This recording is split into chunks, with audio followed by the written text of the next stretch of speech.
Hey everyone, Sula here from MistyHilltops.com. Thanks for stopping by. In this video, I'm working on a double page spread for my Autumn 23 mini album, and I titled this page Apple Bake and Autumn Blessings. These are actually two separate layouts.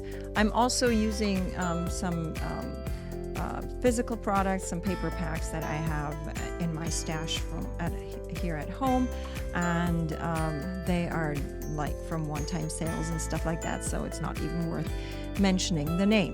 So I used this apple. I have this apple in my library, in my Silhouette library, and it's to create a 3D apple. I totally enlarged it and then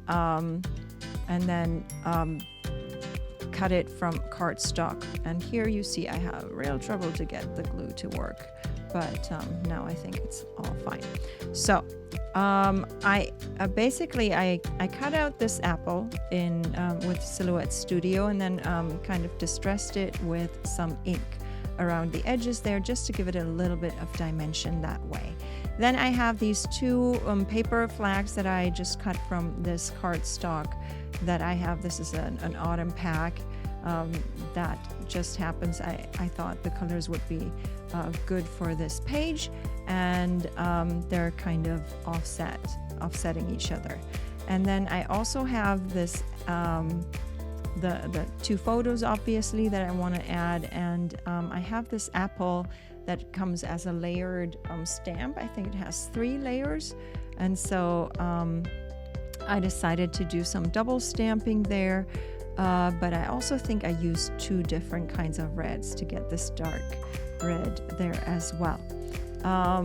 Or I might have done a second generation stamping where you stamp off once and then to get the lighter colors. I think that's what I might have done to get the different shading there on the apple. Then I created one of my cork bits there that I like to create, and this one was just, again, I used a circle die cut and then I put an apple stamp on it, and I thought it was really cute. And then I had this other small circle element with an apple there, and I thought that was cute. Then I used some of my alpha dies, or one of my alpha dies, to cut out the word apple, and then I have the word bake. And so these were just baked apples. Well, I just threw them in the microwave, and so that is then the title there. And I'm starting from the right because it's more important to me for it to line up there with that paper flag or the edge of the page, rather than starting from the left side and then running out of page, because I want it to be only on this page, because the other page will be a completely separate page that has nothing to do with this side. So these are 2 not connected pages that I'm working on. So here I am working my way through the title there. It's easy enough to glue down with the glue, just giving me a little bit of glue there. And so that one is done quickly enough. I have this tiny little apple there that is still also a die cut piece, but here you see that I used again a die cut bit that I knew that the word bake, the stamped bake, would fit, and so I added that there. And here I have a few more word bits that I can add to my page and make it fun.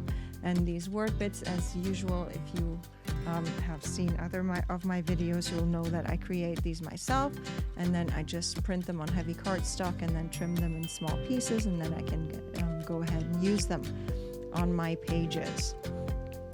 So that's this page pretty much done. Just adding a few more of the word bits here, trying to find a place.